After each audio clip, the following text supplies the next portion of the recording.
বিসমিল্লাহির রহমানির রহিম। আমরা আজকে দীর্ঘ 18 বছর পর বাংলাদেশ জাতীয়বাদী দলের ভারপ্রাপ্ত চেয়ারম্যান জনাব তারেক রহমানকে আজকে উনি আসছেন। তবে আমরা যারা তরুণ, আমরা বাংলাদেশ জাতীয়বাদী দল যখন আমরা করি তখন এই দেশে তারেক রহমানকে আমরা দেখি নাই, ওনাকে প্রবাসে দেখছি। দীর্ঘ 18 বছর পর উনি এই দেশে আসছে। আজকে আমরা 2 দিন ধরে ঢাকায় সেই এয়ারপোর্ট থেকে হেঁটে হেঁটে 300 ফিটে আসছি, এখন আবার এবারকে সামনে আসছি। উনি যদি গুলশান হেঁটে যায় ইনশাআল্লাহ আমরা ওনার সাথে হেঁটে যাব।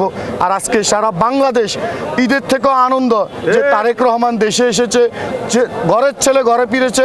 ইনশাআল্লাহ আমি সবার কাছে অনুরোধ, আগামী 12 তারিখে বাংলাদেশ জাতীয়বাদী দল বিএনপির মনোনীত সকল ধানের শীষের প্রার্থী প্রতীকের যে প্রার্থী নির্বাচিত সবাই ধানের শীষে ভোট দিয়ে আগামীর প্রধানমন্ত্রী দেশ নায়ক তারেক রহমান হবে ইনশাআল্লাহ, এই বলে আমি আমার